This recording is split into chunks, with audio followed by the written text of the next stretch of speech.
আল্লাহর একজন গোলাম রাত্রি বেলায় শুয়ে আছেন।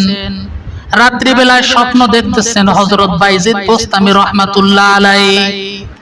আল্লাহর ওলি হযরত বাইজিদ বেহেশতের মধ্যে হাঁটাচলা করতেছেন। এমন সময় আল্লাহর বান্দা স্বপ্ন দেখেন বাইজিদের মুখে খুব সুন্দর হাসি। জিজ্ঞাসা করেন, ওগো আল্লাহর ওলি, আল্লাহ রাব্বুল আলামিন আপনার ইন্তেকাল পরে আপনার সঙ্গে কেমন আচরণ করেছেন? আপনাকে তো মাত্র 2 দিন পূর্বেই আমরা মাটি দিয়ে আসলাম, আপনার হালত কেমন? আল্লাহ রাব্বুল আলামিন আপনার সঙ্গে কেমন আচরণ করেছেন?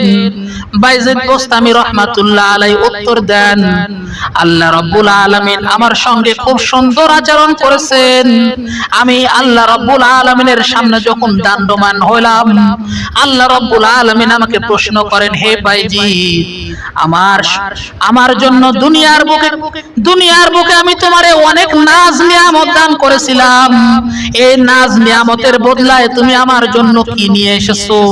আমি বাইজিদ আমার আমলগুলো খুলে খুলে দেখতে থাকলাম, যে আমলগুলো আমি টান দিয়ে পোটলা থেকে বাইর করি, সেই আমলের মধ্যে কিছু না কিছু দাগ লেগে আছে। আবার কিছু কিছু আমল পচন ধরে গেছে, এমন আমল বাইর করলাম যে আমলের কিছু পচে গেছে, কিছু অংশ ভালো আছে। আবার কিছু আমল বের করলাম যে আমলের মধ্যে দাগ লেগে আছে। আমি এমন কোন আমল আমার জিন্দেগিতে খুঁজে পাই নাই যে আমলখানা আমি মহান আল্লাহ রাব্বুল আলামিনের সামনে তুলে ধরব। আমি চিন্তায় পড়ে গেলাম, আল্লাহ রাব্বুল আলামিনকে আমি কি উত্তর দেব? হঠাৎ আমার মাথায় বুদ্ধি আসে। আমি আল্লাহ রাব্বুল আলামিনকে বললাম, ওগো রাব্বুল আলামিন, আমি আমার কোন আমল আপনার দরবারে নিয়ে আসতে পারি নাই, তবে আমি ঈমান নিয়ে এসেছি, আমি তাওহীদ একত্ববাদ নিয়ে আসছি, যার মধ্যে কোনো ভেজাল নাই, যার মধ্যে কোনো পছন্দ নাই, যার মধ্যে কোনো দাগ লাগা নাই। এইবার মহান আল্লাহ রাব্বুল আলামিন ডাক দিয়া বলে, মুস্কি হাসে বলে, বাইজিদ দুধের রাত্রির কথা স্মরণ করো। বাইজিদ তুমি কি ওই দুধের রাত্রিতে ঠান্ডা দুধ রাত্রি বেলায় যখন পান করেছিলা, সকাল বেলায় তোমার যখন পেটে অসুখ হয়, তুমি কি তোমার সাথী সঙ্গীদেরকে বলো নাই যে রাত্রি বেলায় ঠান্ডা দুধ আমারে পান করাইছো, যার কারণে আমার পেটের অসুখ হইছে? এই কথা কি তুমি বলো নাই? বল। এইবার বাইজিদ চিন্তায় পড়ে গেছে, হায় রে, আমি তো বলে ফেলাইছিলাম যে ঠান্ডা দুধের কারণে আমার পেটের অসুখ হইছে। এইবার আল্লাহ রাব্বুল আলামিন বাইজিদকে বলে, হে বাইজিদ, দুধের কি কোনো ক্ষমতা আছে?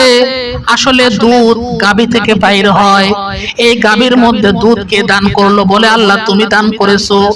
বলে, দুধ যদি গাভীর মধ্যে আমি দিয়ে থাকি, তাহলে দুধ কি নিজে নিজে একা একা বাহির হয়? বলে, না আল্লাহ, এটা বাহির করার জন্য একজন মানুষের প্রয়োজন পড়ে। বলে, সেই মানুষটা কি করে? নিচে একটা পাতিল দেয়, দুধ কিন্তু একা একা পাতিলেরও ব্যবস্থা করতে পারে না। একটা মানুষ নিচে পাতিল দেয়, সেই পাতিলখানা খুব সাবধানে রাখে যেন পায়ের লাথি না লেগে পাতিলটা না নড়ে যায়। তারপরে কি হয়?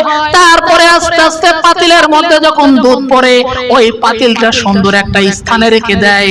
যদি 4 থেকে 5 ঘন্টা পরে ওই পাতিলের দুধ যদি ব্যবহার না করা হয়, তাহলে পাতিলের দুধ একা একাই নষ্ট হয়ে যায়। দুধের কি ক্ষমতা আছে নষ্ট হওয়ার বা ভালো থাকার? বলে, না আল্লাহ, তাও ক্ষমতা নাই। তাহলে দুধের যদি কোনো ক্ষমতা না থাকে একা একা ভালো হওয়ার বা নষ্ট হওয়ার, তাকে ভালো করার জন্য একটা মানুষের প্রয়োজন হয়, জাল দিয়ে তাকে সুরক্ষা করে রাখতে হয়, তারপরে তাকে পান করতে হয়।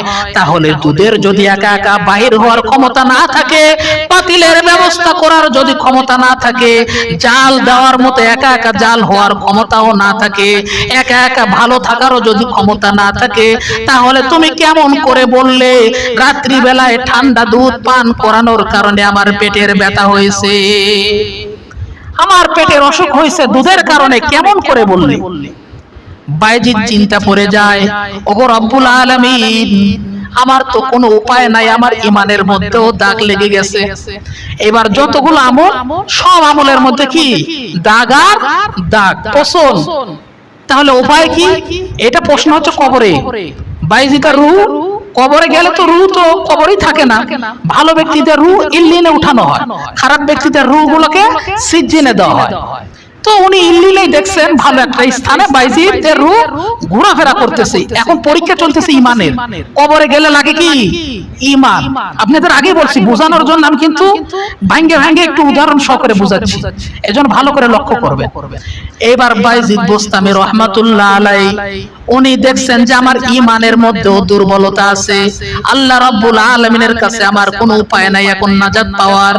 আল্লাহ রাব্বুল আলামিন বাইজিদের মনের অবস্থাখানা বুঝতে পেরে বাইজিদকে বলে, বাইজিদ তোমার যতগুলো আমল আছে সবগুলোই তোমার নষ্ট হয়ে গেছে, তোমার ইমানের মধ্যেও তোমার কিন্তু দাগ লেগে গেছে। হে বাইজিদ, তুমি যে বললা আমার কাছে একত্ববাদ তাওহীদের ঈমান নিয়ে আইছো যার মধ্যে কোনো দাগ নাই, এখন তো তোমার ইমানের মধ্যেও দাগ আছে, তোমার তো এখন কোনো উপায় নাই, জাহান্নাম ছাড়া কোনো উপায় নাই। তবে তোমার একটা আমল আমার কাছে অনেক পছন্দ হয়েছে, যে আমলের কারণে আজকে আমি আল্লাহ রাব্বুল আলামিন তোমার পূর্বের যতগুলো এই ত্রুটি যাবত আমল আছে, ত্রুটিওয়ালা আমল আছে, সকল আমলগুলোকে আমি তোমার এই একটা ইবাদতের কারণে আমি ইসলাহ করে দিলাম, মুসলিহ করে দিলাম। যাও বাইজিদ, আমি তোমার ওই একটা আমলের বরকতে তোমার জান্নাত দান করলাম। জোরে বলেন।